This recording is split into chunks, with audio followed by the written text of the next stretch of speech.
ನೀವು ಅದೇ ನಿಮ್ಮ ಪರ್ಮಿಷನ್ ಇಲ್ಲದೆ ನಿಮ್ಮ ಹೆಸರು ಹೇಳ್ಬಿಟ್ಟೆ ನಾನು. ಯಾಕೆಂದರೆ ಮಾರುತ ಸಿನಿಮಾ ನಾವು ಆ ನಿಮ್ಮ ಸೀನಲ್ಲಿ ಅಲ್ಲಿಂದ ಇಳಿದು ಬರ್ತಾ ಒಂದು ಫೋನ್ ಬರುತ್ತೆ, ನಂಬರ್ ಕಳಿಸಿ ಆಪ್ರೇಷನ್ ರೆಡಿ ಅಂದ್ರಿ. ಸೊ ನಮಗೆ ಪಾರ್ಟ್ 2 ಐಡಿಯಾ ನನ್ನ ತಲೆ ಒಳಗಿತ್ತು. ನನಗಾಗಲೇ ನಿರ್ಮಾಪಕರು ಕೊಟ್ಟಿದ್ದರು.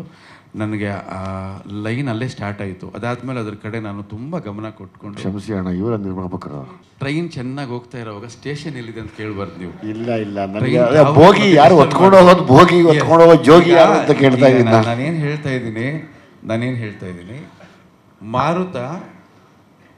ಮಾರುತ ಅನ್ನೋದು ಒಂದು ಭಯಂಕರವಾದಂಥ ಫೋರ್ಸ್.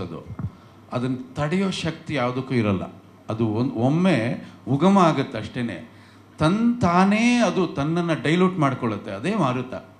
ಅದನ್ನು ತಡೆಯೋ ಶಕ್ತಿ ಯಾರಿಗೂ ಇಲ್ಲ. ಅದು ಎಲ್ಲಿವರೆಗೂ ಹೋಗ್ತಾ ಇದೆ ಗೊತ್ತಿಲ್ಲ. ನನಗೆ ಸಿಕ್ಕಿರೋ ಕಥೆ ಡೆಫಿನೆಟಾಗಿ ಪಾರ್ಟ್ 3 ಕೂಡ ಮಾಡ್ತೀನಿ, ಅಷ್ಟು ಕಥೆ ಇದೆ. ನಿಮ್ಮನ್ನು ಕೇಳದೆ ನಾನಿಲ್ಲಿ ಅನೌನ್ಸ್ ಮಾಡಿಬಿಟ್ಟೆ.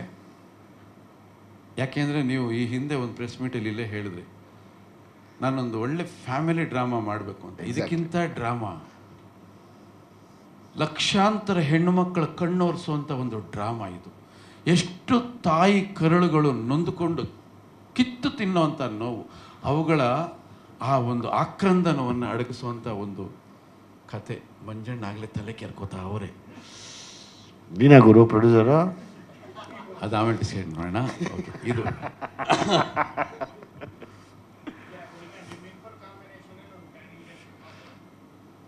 ನಾನು ಖಂಡಿತವಾಗ್ಲೂ ಕಾಯ್ತಿದ್ದೀನಿ ಸರ್. ಯಾಕೆಂದರೆ ಇವರು ಕೊಟ್ಟಂಥ ಸೂಪರ್ ಹಿಟ್ಗಳು, ಅವತ್ತೆಲ್ಲ ಹೆಣ್ಮಕ್ಳು ಫ್ಯಾಮಿಲಿ ಸಮೇತ ಬಂದು ನೋಡಿದಂಥ ಸಿನಿಮಾಗಳನ್ನ ನಾವಿನ್ನೂ ಮರ್ತಿಲ್ಲ.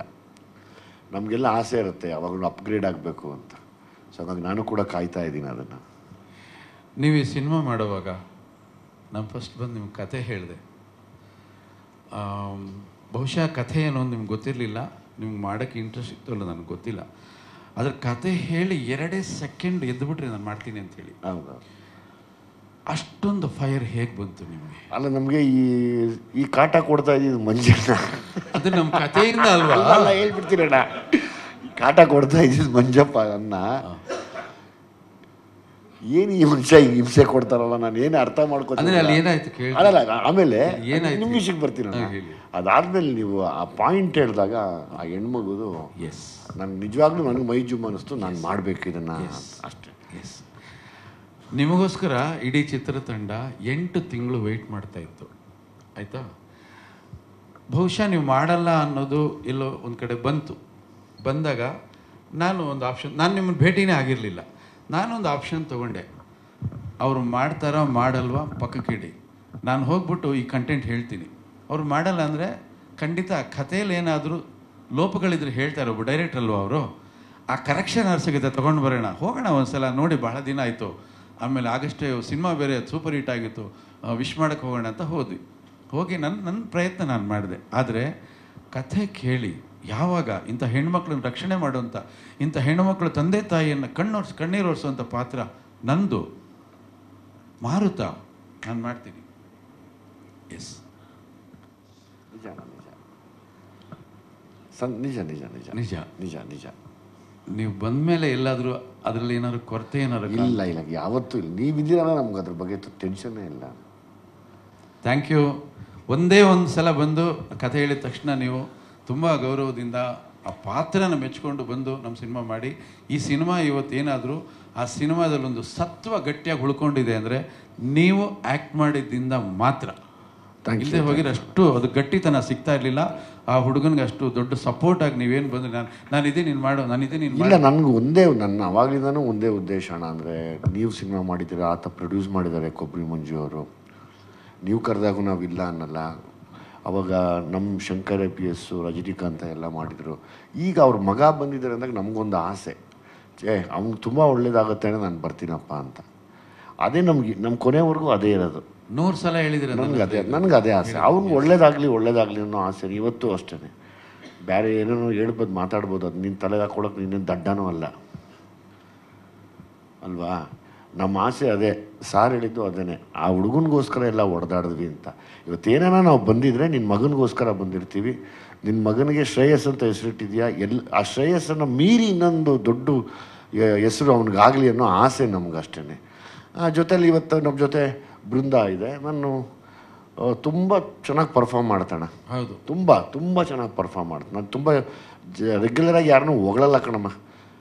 ಆ್ಯಕ್ಟ್ ಚೆನ್ನಾಗಿ ಮಾಡಿದ್ರೆ ಮಾತ್ರ ನಾವು ತುಂಬ ಅಪ್ರಿಷಿಯೇಟ್ ಮಾಡ್ತೀವಿ. ಪಿಕ್ಚರೇ ನೋಡಿಲ್ಲ, ಹೇಗೆ ಹೇಳ್ತೀರಾ? ಪರ್ಫಾರ್ಮ್ ಮಾಡೋವಾಗ ನೋಡ್ತಿದ್ನಲ್ಲ ನಾನು, ನನ್ನ ಜೊತೆ ಆ್ಯಕ್ಟ್ ಮಾಡಿದ್ರಲ್ಲ, ಆಯಿತು. ತುಂಬ ಒಳ್ಳೆ ಇನ್ವಾಲ್ವ್ಮೆಂಟಲ್ಲಿ ಮಾಡಿದ್ದೀರಾ.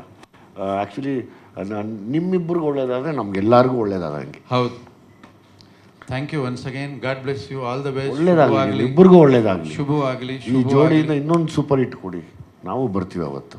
ಶರತ್ ಸರ್ ನೀವು ಬನ್ನಿ ಪ್ರೊಡ್ಯೂಸರ್ಸ್ ದಯವಿಟ್ಟು ಬರಬೇಕು.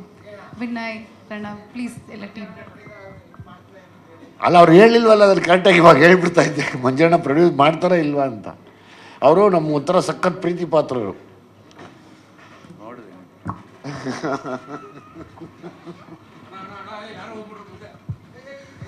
ಮನೋ, ನಿನ್ನ ವಾಯ್ಸ್ ಎಲ್ಲೋಯ್ತು ಅಂತ ಕಾಯ್ತಾ ಇದ್ದೆ ನಾನು. ಮಾರುತ ದ ಫೋರ್ಸ್ ನವೆಂಬರ್ 21ನೇ ತಾರೀಕು ರಾಜ್ಯಾದ್ಯಂತ ತೆರೆ ಕಾಣ್ತಾ ಇರುವಂಥ ಅದ್ಭುತವಾದಂಥ ಸಿನಿಮಾ.